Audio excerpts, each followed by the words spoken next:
অনেকেই হয়তো একটি পুরনো ডিএসএলআর অথবা মিরর লেন্স ক্যামেরা কেনার কথা ভাবছেন, কিন্তু কেনার আগে অবশ্যই কিছু বিষয় সতর্ক থাকবেন। যদি ডিএসএলআর হয় অথবা মিরর লেন্সের মেকানিক্যাল শাটার হয়, তাহলে অবশ্যই শাটার কাউন্টটি চেক করুন। তো কিভাবে শাটার কাউন্ট চেক করবেন? প্রথমে একটি পিকচার তুলুন এবং অনেক ওয়েবসাইট আছে যেখানে শাটার কাউন্ট চেক করা যায়, সেই ওয়েবসাইটে ফটোটি পেস্ট করে দিন। এরপরেই অবশ্যই আপনি রেজাল্টটি পেয়ে যাবেন যে শাটার কাউন্ট কত। যদি একটি ক্যামেরার শাটার কাউন্ট হয় 1 লাখ, তাহলে চিন্তা করবেন যদি 50%-এর উপর হয় সেই ক্যামেরা আপনার কেনা উচিত নয়। যদি সাথে একটি লেন্স কিনতে চান, তাহলে অবশ্যই কিছু বিষয় খুব গভীরভাবে পর্যবেক্ষণ করবেন।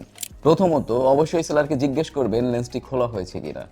এরপরে আপনি যেই স্ক্রুগুলো আছে সেগুলো খুব ভালোভাবে লক্ষ্য করবেন যে এখানে কোনো খোলার স্পট পাওয়া যায় কিনা।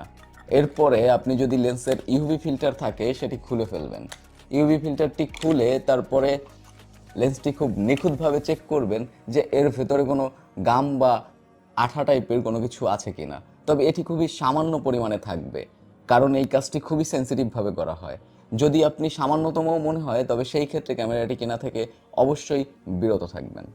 এরপরে আসি সবচেয়ে মোস্ট ইম্পর্টেন্ট যেই ব্যাপারটি, আপনি ক্যামেরাটি এবং লেন্সটি অ্যাটাচ করবেন। অ্যাটাচ করার পরে একটি ব্ল্যাক এবং একটি হোয়াইট সারফেসে ছবি তুলবেন।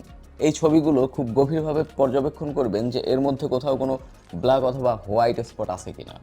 যদি সামান্যতমও থাকে, তবে সেই ক্ষেত্রে একটু চিন্তাভাবনা করে কিনবেন, কারণ এটি অবশ্যই আপনার সেন্সরে অথবা আপনার লেন্সের মধ্যে কোথাও কোনো ডাস্ট অথবা স্পটের কারণেই হচ্ছে।